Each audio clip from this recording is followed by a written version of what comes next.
KTU 2019 scheme civil engineering S3 fluid മെക്കാനിക്സിൻ്റെ first മൊഡ്യൂളിൻ്റെ തിയറിയാണ് ഇന്ന് എക്സ്പ്ലെയിൻ ചെയ്യുന്നത്. ഫസ്റ്റ് ടോപ്പിക്ക് മാസ് ഡെൻസിറ്റി എന്ന് പറഞ്ഞാൽ എന്താണ്? ഒരു യൂണിറ്റ് വോളിയത്തിലുള്ള മാസ്, അതിനെയാണ് മാസ് ഡെൻസിറ്റി എന്ന് വിളിക്കുക. സെയിം തന്നെ വെയിറ്റ് ആണെങ്കിൽ, യൂണിറ്റ് വോളിയത്തിലുള്ള വെയിറ്റ് ആണെങ്കിൽ നമ്മളതിനെ സ്പെസിഫിക് വെയിറ്റ് എന്ന് വിളിക്കും. സ്പെസിഫിക് ഗ്രാവിറ്റി എന്ന് പറഞ്ഞാൽ നമുക്ക് ഒരു ഫ്ലൂയിഡ് എടുത്താൽ ആ ഫ്ലൂയിഡിൻ്റെ specific weight to specific weight of a standard fluid എന്ന് പറയുന്നത് വാട്ടർ ആവാം. അങ്ങനെ ഒരു സ്റ്റാൻഡേർഡ് ഫ്ലൂയിഡുമായിട്ടുള്ള റേഷ്യോ ആണ് സ്പെസിഫിക് ഗ്രാവിറ്റി എന്ന് പറയുന്നത്. വേപ്പർ പ്രഷർ എന്ന് പറയുന്നത് ഒരു ലിക്വിഡിലേക്ക് വേപ്പർ എക്സേർട്ട് ചെയ്യുന്ന പ്രഷറാണ് വേപ്പർ പ്രഷർ എന്ന് പറയുന്നത്. ന്യൂട്ടൺസ് ലോ ഓഫ് വിസ്കോസിറ്റി എന്ന് പറയുന്നത് shear stress is directly proportional to shear strain. അതിന് നമുക്ക് ഇക്വേഷനായിട്ട് എഴുതുവാണെങ്കിൽ tau equal to mu into DU/dy എന്ന് എഴുതാം. ടോയാണ് ഷിയർ സ്ട്രെസ്, DU/dy ആണ് വെലോസിറ്റി ഗ്രേഡിയൻറ്റ്. പ്രൊപ്പോർഷണാലിറ്റി മാറ്റുമ്പോൾ വരുന്ന കോൺസ്റ്റൻ്റ് ആണ് വിസ്കോസിറ്റി, അത് ഡൈനാമിക് വിസ്കോസിറ്റിയാണ്. ഈ വിസ്കോസിറ്റി എന്ന് പറഞ്ഞാൽ റെസിസ്റ്റൻസ് ടു ഫ്ലോ ആണ്. വിസ്കോസിറ്റി വരാനുള്ള കാരണം ലിക്വിഡിൽ കോസീവ് ഫോഴ്സ് കാരണം. ഗ്യാസിലാണെങ്കിൽ മോളിക്യൂൾസ് തമ്മിലുള്ള മൊമെൻറ്റം ട്രാൻസ്ഫർ കാരണമാണ് ഉണ്ടാവുക. ഈ വിസ്കോസിറ്റി രണ്ട് ടൈപ്പ് ഉണ്ട്, ഡൈനാമിക് ഉണ്ട്, കൈനമാറ്റിക് ഉണ്ട്. അതിൻ്റെ യൂണിറ്റ്സ് എല്ലാം പറഞ്ഞിട്ടുണ്ട്, ജസ്റ്റ് നോട്ട് ചെയ്യുക കേട്ടോ. ഈ രണ്ട് ടൈപ്പ് ഫ്ലൂയിഡ്സ് ഉണ്ട്, റിയലും ഐഡിയലും. ഐഡിയൽ ഫ്ലൂയിഡ് എന്ന് പറഞ്ഞാൽ വിസ്കോസിറ്റി ഇല്ലാത്ത ഫ്ലൂയിഡ് അല്ലെങ്കിൽ ഷിയർ റെസിസ്റ്റൻസ് ഇല്ലാത്ത ഫ്ലൂയിഡാണ് ഐഡിയൽ ഫ്ലൂയിഡ്. പക്ഷേ പ്രാക്ടിക്കലി അങ്ങനത്തെ ഫ്ലൂയിഡ്സ് ഒന്നും നമുക്ക് കാണാൻ കിട്ടാറില്ല. എല്ലാ ഫ്ലൂയിഡിനും ചെറുതായിട്ടെങ്കിലും ഒരു വിസ്കസ് ഫോഴ്സ് ഉണ്ടാവും. ദെൻ വിസ്കോസിറ്റി ഉള്ള ഫ്ലൂയിഡ്സിനെയാണ് നമ്മൾ റിയൽ ഫ്ലൂയിഡ്സ് എന്ന് വിളിക്കുക. ന്യൂട്ടോണിയൻ ഫ്ലൂയിഡ് എന്ന് പറഞ്ഞാൽ ഇപ്പം നമ്മൾ പറഞ്ഞ ന്യൂട്ടൻ്റെ ലോ ഉണ്ടല്ലോ, അത് ഒബേ ചെയ്യുന്ന ഫ്ലൂയിഡ്സാണ് ന്യൂട്ടോണിയൻ ഫ്ലൂയിഡ്. ഒബേ ചെയ്യാത്ത ഫ്ലൂയിഡ്സ് നോൺ ന്യൂട്ടോണിയൻ ഫ്ലൂയിഡ്. ഇനി പാസ്കൽസ് ലോ എന്ന് പറയുന്നത് ഒരു സ്റ്റാറ്റിക് ആയിട്ടുള്ള ഒരു ഫ്ലൂയിഡ്, അതിനകത്ത് നമ്മൾ ഏതെങ്കിലും ഒരു പോയിന്റ് എടുക്കാമെന്ന് വിചാരിക്കുക. അതിനകത്തുള്ള പ്രഷർ എന്ന് പറയുന്നത് എല്ലാ ഡയറക്ഷനിലും ഈക്വൽ ആയിരിക്കും. അതായത് എക്സ്, വൈ, ഇസഡ് ഡയറക്ഷനിലുള്ള പ്രഷറിൻ്റെ വാല്യൂ ഈക്വൽ ആയിരിക്കും.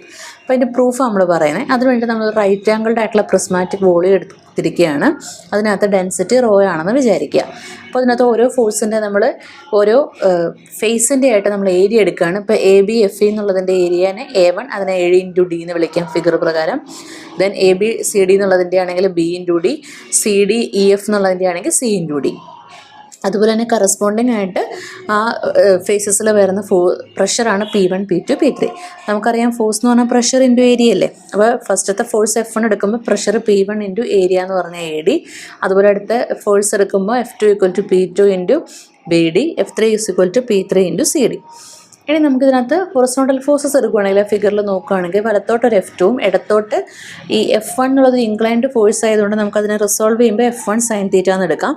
sin θയുടെ വാല്യൂ എന്താണെന്ന് ട്രയാങ്കിൾ ACE എന്നുള്ള ട്രയാങ്കിൾ എടുത്താൽ അതിന് sin θ എടുക്കുമ്പോൾ ഓപ്പോസിറ്റ് BA ബൈ ഹൈപ്പോട്ടന്യൂസ് എന്ന് പറയുന്ന എന്ന് വരും. ഇപ്പോൾ B/A കിട്ടും, അതുപോലെ cos θ C/A കിട്ടും. സോ ആ sin θയുടെ വാല്യൂ എടുത്ത് ഇക്വേഷനിലിട്ട് കൊടുക്കുക.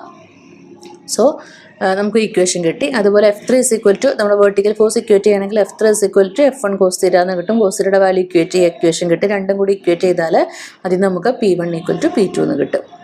ഓക്കെ അല്ലേ? അപ്പോൾ അങ്ങനെ നമുക്ക് എല്ലാ ഡയറക്ഷനിലുള്ള പ്രഷറിൻ്റെ വാല്യൂ ഈക്വൽ ആണെന്ന് പറയാം.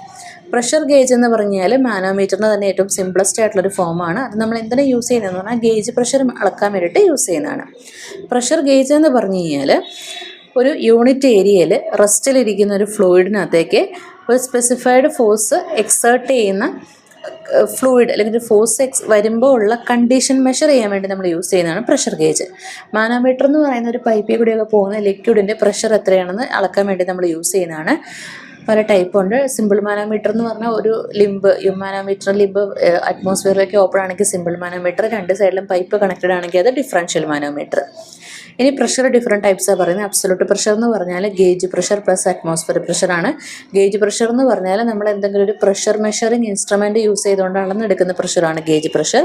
വാക്വം പ്രഷർ എന്ന് പറഞ്ഞാൽ അറ്റ്മോസ്ഫിയറിക് പ്രഷറിനേക്കാളും താഴെയുള്ള പ്രഷറാണ്.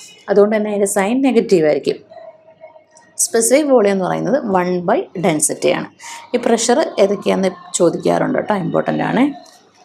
ദെൻ നമ്മുടെ അടുത്ത ടോപ്പിക് എന്ന് പറയുന്നത് ഒരു ഇമ്മേഴ്സ്ഡ് ആയിട്ടുള്ള പ്ലെയിനിലോട്ട് അല്ലെങ്കിൽ ഒരു കേർഡ് ആയിട്ടുള്ള സർഫസിലോട്ടൊക്കെ ആക്ട് ചെയ്യുന്ന ഫോഴ്സിൻ്റെ എക്സ്പ്രഷൻ കണ്ടുപിടിക്കണം. അതിൻ്റെ പ്രോബ്ലം നമ്മൾ ക്ലാസ്സിൽ ചെയ്തായിരുന്നു. അപ്പോൾ ആ ഇക്വേഷൻ്റെ ഡെറിവേഷനാണ് പറയുന്നത്. ടോട്ടൽ പ്രഷർ എന്ന് പറഞ്ഞാൽ ഒരു ലിക്വിഡിനകത്ത് എന്തെങ്കിലും ഒരു സർഫസ്, എന്തെങ്കിലും ഒരു സാധനം ഇമ്മേഴ്സ് ചെയ്ത് കിടക്കുകയാണെങ്കിൽ അതിലേക്ക് എക്സേർട്ട് ചെയ്യുന്ന പ്രഷർ എത്രയാണെന്നുള്ളതാണ് ടോട്ടൽ പ്രഷർ F എന്ന് വിളിക്കുന്നത്.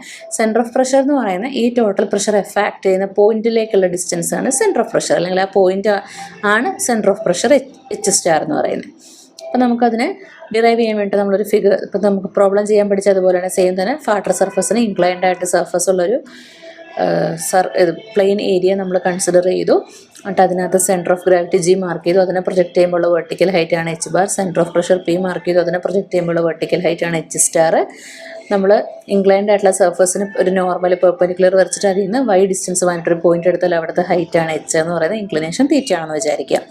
അങ്ങനെയാണെങ്കിൽ നമ്മൾ അതിനകത്തൊരു ചെറിയൊരു എലമെൻറ്റിൽ സ്ട്രിപ്പ് എടുത്തു, സ്ട്രിപ്പിൻ്റെ ഏരിയ ഡി എ ആണ്. അപ്പോൾ അവിടുത്തെ pressure P is equal to നമുക്ക് ഇക്വേഷൻ അറിയാം raw G H. So force എന്ന് പറഞ്ഞാൽ പ്രഷർ ഇൻറ്റു ഏരിയ ആണ്. അപ്പോൾ elemental ലെങ്ത്തിലെ force D F physical pressure into അതിൻ്റെ ഡി എ, പിക്ക് വരെ റോ ജി എച്ച് കൊടുക്കാം. ഇത് ത്രൂ ഔട്ട് കിട്ടണമെങ്കിൽ ഇൻറ്റഗ്രേഷൻ ചെയ്യണം. അപ്പോൾ ഇൻറ്റഗ്രേഷൻ ചെയ്യുമ്പോൾ സബ്സ്റ്റിറ്റ്യൂഷൻ ചെയ്യാനായിട്ട് ഇതൊരു റൈറ്റ് ആംഗിൾ ട്രയാംഗിൾ ആക്കി എടുത്ത് അതിന് സൈൻ തീറ്റ എന്ന് പറയുമ്പോൾ opposite h by hypotenuse y എന്ന് വിളിക്കാം, അല്ലെങ്കിൽ opposite h bar by hypotenuse y bar, അല്ലെങ്കിൽ opposite h star by hypotenuse y star എന്ന് കൊടുക്കാം. അപ്പോൾ h is equal to y sine theta നമുക്ക് അതിൽ നിന്ന് റിലേഷൻ കിട്ടും. അതെടുത്ത് ഇക്വേഷൻ ഇട്ട് കൊടുത്താൽ അതിൽ നമുക്ക് F is equal to rho g sine theta into integral y D എന്ന് കിട്ടി. അപ്പോൾ വൈൻ്റെ ഇൻ്റഗ്രൽ വൈ ബാർ, ഡിയുടെ ഇൻ്റഗ്രൽ എ നമുക്ക് കൊടുക്കാം. So y bar into sine theta എന്ന് പറഞ്ഞാൽ നമ്മൾ നേരത്തെ എഴുതിയ റിലേഷൻ വെച്ചിട്ട് നമുക്ക് അതിന് പകരം എച്ച് ബാറിന് എടുക്കാം. സോ എഫിൻ്റെ ഇക്വേഷൻ റോ ജി എച്ച് ബാറിന് കിട്ടി. ഇനി സെൻറ്റർ ഓഫ് പ്രഷർ എടുക്കാനായിട്ട് ഇതുപോലെ തന്നെ നമുക്ക് മൊമെൻറ്റ് എടുക്കണം. മൊമെൻറ്റ് എന്ന് പറഞ്ഞാൽ force into perpendicular distance. Force ഇപ്പോൾ ഓൾറെഡി നമുക്ക് കിട്ടി. പെർപെൻഡിക്കുലർ ഡിസ്റ്റൻസ് എന്ന് പറയുമ്പോൾ y. So y into y എന്ന് പറയുന്ന വൈ സ്ക്വയർ വരും. സോ അതിനകത്തുനിന്ന് നമുക്ക് കോൺസ്റ്റൻ്റ് ആയിട്ടുള്ള ടേമെല്ലാം വെളിയിലേക്ക് എടുത്ത് ഇൻറ്റഗ്രേഷൻ എടുക്കുമ്പോൾ ഇൻറ്റഗ്രൽ വൈ സ്ക്വയർ ഡി എന്ന് പറയുന്ന ഐ ആണ്.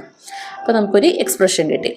ഇനി ഫോഴ്സ് എഫ് ആക്ട് ചെയ്യുന്നത് കാരണം വരുന്ന മൊമെൻ്റ് എന്ന് പറഞ്ഞാൽ force F into perpendicular distance y star ആണ്. രണ്ടും കൂടെ മൊമെൻ്റ് ആണ്. രണ്ട് ഇക്വേഷനും കൂടി ഇക്വേറ്റ് ചെയ്ത് നിന്ന് y star is equal to എന്താണെന്ന് ചെയ്താൽ വൈ സ്റ്റാറിന് പകരം നമുക്ക് റിലേഷനിൽ നിന്ന് h star by sine theta എന്നിട്ട് കൊടുക്കാം. ക്രോസ് മൾട്ടിപ്ലൈ ചെയ്താൽ എച്ച് സ്റ്റാറിൻ്റെ വാല്യൂ കിട്ടി. അതാണ് സെൻറ്റർ ഓഫ് പ്രഷർ കണ്ടുപിടിക്കാനുള്ള ഇക്വേഷൻ.